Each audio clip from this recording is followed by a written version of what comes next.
Mister maths YouTube channel நண்பர்கள் அனைவருக்கும் வணக்கம். இன்றைக்கி வந்து பார்த்திங்க அப்படின்னா 72, 73, 74வது நாள் ஃபுல்லாக ஒரு லெசனையே டீச் பண்ணியிருந்திருப்பேன். அதுக்கான கொஷின் அண்ட் ஆன்சர் டிஸ்கஷன் தான் பார்க்க போகிறோம். சரிங்களா? ஃபஸ்ட்டு கொஷின், விஸ்வநாத நாயக்கரின் அமைச்சர் யார்? விஸ்வநாத நாயக்கரின் அமைச்சர் யார் அப்படின்னு வந்து கொஷினு. இதுக்கான சரியான பதில் வந்து பார்த்திங்கன்னா ஆப்ஷன் சி, அரியநாதர். அரியநாதர் தான் விஸ்வநாத நாயக்கரினுடைய அமைச்சர்.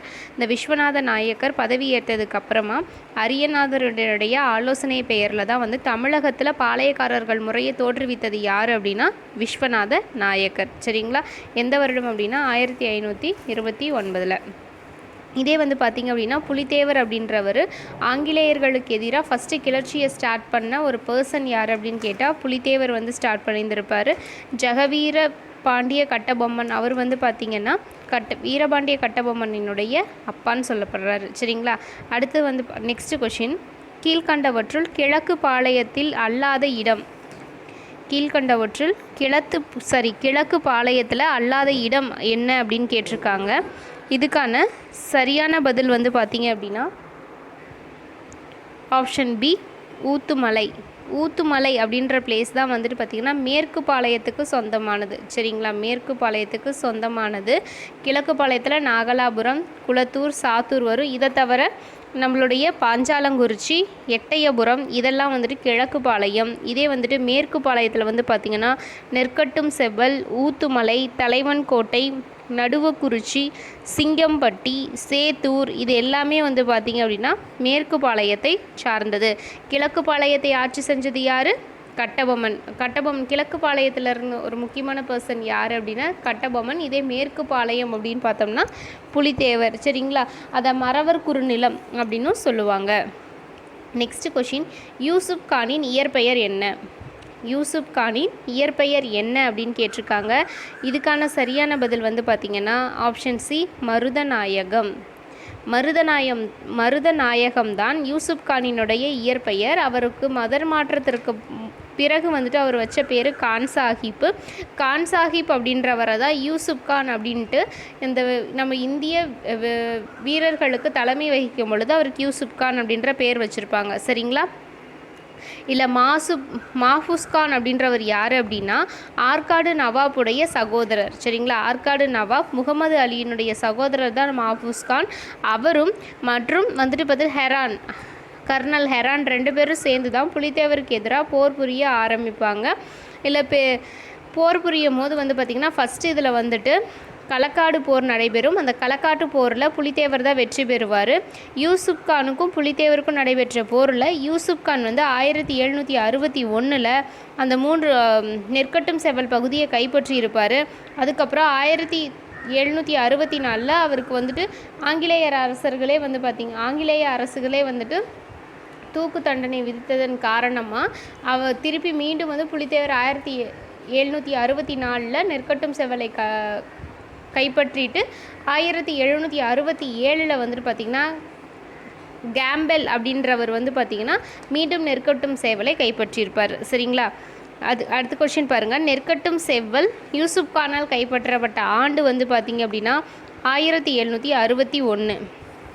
அவர் நெற்கட்டும் செவ்வல் மட்டும் இல்லாமல் வாசுதேவநல்லூர், பனையூர் அப்படின்ற 2 ஊர்கள் மொத்தமாக 3 பகுதிகளை 1761 மே 16 அப்போ வந்துட்டு கைப்பற்றியிருப்பார். இவர் கைப்பற்றதன் பொருட்டு புலித்தேவர் வந்து தப்பி ஓடிடுவார். சரிங்களா? தப்பி ஓடினதுக்கப்புறம் நம்மளுடைய யூசுப் கானை வந்துட்டு பார்த்திங்கன்னா தூக்கில் போட்டதுக்கப்புறமா மீண்டும் வந்து நெற்கட்டும் செவ்வலை கைப்பற்றியிருப்பார். ஓகேங்களா? நெக்ஸ்ட் கொஷின், காளையர் கோவில் போர் நடைபெற்ற ஆண்டு எப்போன்னு கேட்டிருக்காங்க. காளையர் கோவில் போர் நடைபெற்ற ஆண்டு வந்துட்டு பார்த்திங்கன்னா ஆப்ஷன் சி, 1772. காளையர் போர் வந்து யாருக்கும் நடைபெறும் அப்படின்னா சிவகங்கையை ஆட்சி செஞ்ச முத்துவடுகநாதருக்கும் ஆங்கிலேயர்களுக்கும் இடையே நடைபெற்ற போர் தான் வந்து பார்த்திங்கன்னா காளையர் கோவில் போர். இதில் முத்துவடுகநாதர் வந்து தோற்கடிக்கப்பட்டு கொல்லப்படுவார். சிவகங்கையும் வந்துட்டு ஆங்கிலேயருக்கு கீழே வந்து கைப்பற்றப்படும். சரிங்களா? அதுக்கப்புறம் தான் வந்து பார்த்திங்கன்னா சிவகங்கையோடைய அரசியாக இருந்த வேலுநாச்சி அவங்களுடைய பொண்ணு 2 பேருமே திண்டுக்கல் கோபால நாயக்கரனுடைய அரவணைப்பில் 8 வருடம் கழித்து மீண்டும் 1780 சிவகங்கையை கைப்பற்றுவாங்க.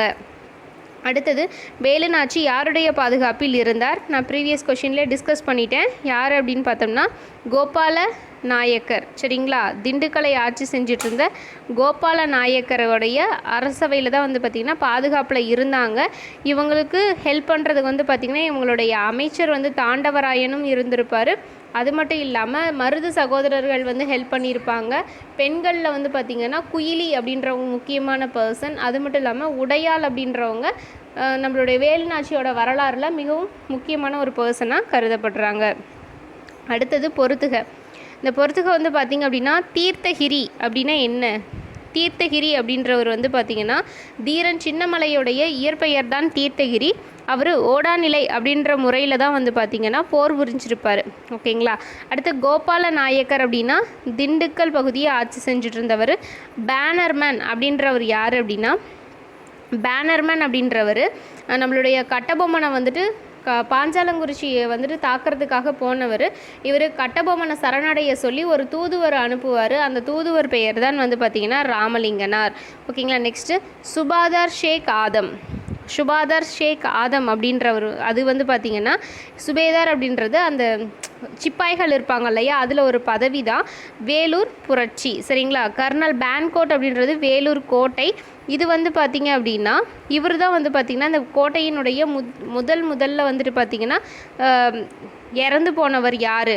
ஆங்கிலேயர்களில் ஃபஸ்ட்டு பர்சன் யார் வந்துட்டு வேலூர் புரட்சினால் இறந்து போனாங்கன்னா இவர் வந்து பார்த்திங்கன்னா கர்னல் பேன்கோட். இவர் தான் வேலூர் கோட்டையினுடைய முதல் பகுதியை வந்து பாதுகாத்துட்டு வந்தவர். ஓகேங்களா.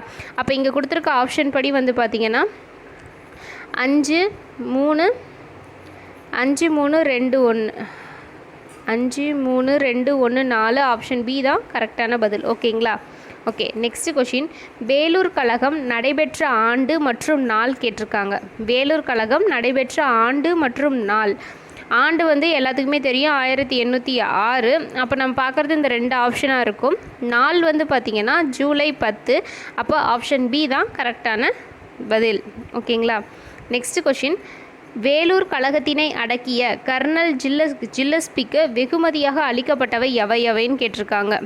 வேலூர் கழகத்தினை இப்போ இந்த கொஷினில் தான் நம்ம என்ன தெரிஞ்சுக்கலாம்னா வேலூர் கழகத்தை வந்துட்டு கட்டுக்குள் கொண்டு வந்தவர் வந்து பார்த்திங்கன்னா கர்னல் ஜில்லஸ்பி. இவருக்கு கொடுத்த பரிசு என்னென்ன அப்படின்னு கேட்குறாங்க. உயர் பதவியும் 7000 ரூபாய் வந்துட்டு பக்கோடா நாணயமும் வந்துட்டு கொடுக்கப்பட்டிருக்கும். அப்போ போத் ஏ அண்ட் பி இரண்டும்ன்றது தான் சரியான பதில். ஓகேங்களா. நெக்ஸ்ட்டு திருச்சிராப்பள்ளி பேரறிக்கை ஆண்டு. திருச்சிராப்பள்ளி பேரறிக்கை வந்து அறிவிக்கப்பட்ட ஆண்டு என்னன்னு கேட்டிருக்காங்க.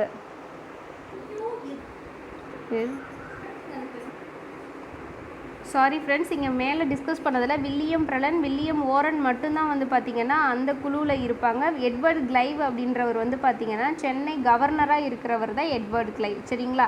அந்த 3 பேர் கொண்ட குழுவில் வில்லியம் பிரலன், அப்புறம் வில்லியம் ஓரன், அப்புறம் இன்னொரு பர்சன் வந்துட்டு இருப்பாங்க. எட்வர்ட் கிளைவ் அப்படின்றவர் வந்து பார்த்திங்க அப்படின்னா சென்னையினுடைய கவர்னராக இருப்பாங்க. இவருக்கு தான் வந்து பார்த்திங்க அப்படின்னா நம்மளுடைய கட்டபொம்மன் வந்துட்டு லெட்டர் போடுவாங்க. இவர் தான் இந்த 3 பேர் கொண்ட குழுவை நியமனம் செய்வார். ஓகேங்களா. Okay, next question. கட்டபொம்மன் எந்த பாளையத்தின் மீது கோபம் கொண்டு தாக்க முற்பட்டார்? கட்டபொம்மன் எந்த பாளையத்தின் மீது கோபம் கொண்டார் அப்படின்னு பார்த்தோம்னா ஆப்ஷன் பி சிவகிரி பாளையம். சரிங்களா. சிவகிரி பாளையக்காரர்கள் தான் வந்து பார்த்திங்கன்னா இவங்க பாளையக்காரர்கள் கூட்டமைப்பு அப்படின்ற ஒரு கூட்டமைப்பை ஏற்படுத்தியிருப்பாங்க. அதில் மோரலஸ் எல்லா பாளையக்காரர்களும் ஜாயின் ஆகிடுவாங்க. ஒரு எக்ஸப்ட் சில இது பண்ண மாட்டாங்க. அதில் முக்கியமானவங்க வந்து பார்த்திங்கன்னா சிவகிரி பாளையக்காரர்கள். இவங்க பார்ட்டிசிபேட் பண்ண மாட்டாங்கன்னு தெரிஞ்சதுக்கப்புறம் அவங்கள பார்த்து மீட் பண்ணி பேசுறதுக்கு 2-3 டைம் ட்ரை பண்ணுவாங்க. அதை வந்துட்டு போகவும் ட்ரை பண்ணுவார். பட் ஆங்கிலேயர்களினுடைய தடுப்பின் காரணமாக அவங்க 2 பேத்துக்குள்ளேயும் வந்துட்டு பார்த்திங்கன்னா மோதல்கள் ஏற்பட வாய்ப்பு வந்திருக்கும். சரிங்களா. அதை சிவகிரி பாளையத்தை வந்துட்டு பார்த்திங்கன்னா கட்டபொம்மன் வந்து தாக்க முற்பட்டிருப்பார். இவங்கள தாக்குறாங்கன்றதால சிவகிரி பாளையக்காரர்கள் கரெக்டாக கப்பம் கட்டிட்டு வருவாங்க. அந்த ரீசன்னால் ஆங்கிலேயர்கள் வந்து பாஞ்சாலங்குறிச்சியை வந்துட்டு தாக்க முற்படுவாங்க. ஓகேங்களா. அடுத்த கொஷின். மருது சகோதரர்களின் கழகம் எவ்வாறு அழைக்கப்படுகிறது? மருது சகோதரர்களின் கழகம் வந்து பார்த்திங்கன்னா எவ்வாறு அழைக்கப்படுகிறது? இதுக்கான சரியான பதில் வந்து பார்த்திங்க அப்படின்னா 2ஆம் பாளையக்காரர்கள் போர் அப்படின்னு சொல்லப்படுது. தென்னிந்திய புரட்சி அப்படின்னு சொல்லப்படுவது A and B ரெண்டுமே வரும். சரிங்களா? முதல் இந்திய சுதந்திர போரின் முன்னோடி அப்படின்னு சொல்கிறது வந்து பார்த்திங்கன்னா வேலூர் கழகம். 1806 நடைபெற்ற வேலூர் கழகம். சரிங்களா? இங்கே A and B அப்படின்ற ஆன்சர் வந்திருக்கணும். சாரி, ஓகேங்களா? மாற்றிக்கோங்க. தென்னிந்திய புரட்சி, இரண்டாம் பாளையக்காரர்கள் போர் அப்படின்னு வந்து சொல்லப்படுறது தான் மருது சகோதரர்களின் கழகம். சரிங்களா? முதல் இந்திய சுதந்திர போரின் முன்னோடின்னு சொல்கிறது 1806 நடைபெற்ற வேலூர் கழகத்தை தான் அப்படி சொல்லுவாங்க. ஓகேங்களா? இதோட கொஷின் அண்ட் ஆன்சர் டிஸ்கஷன்ஸ் முடிஞ்சிச்சு. தேங்க்யூ.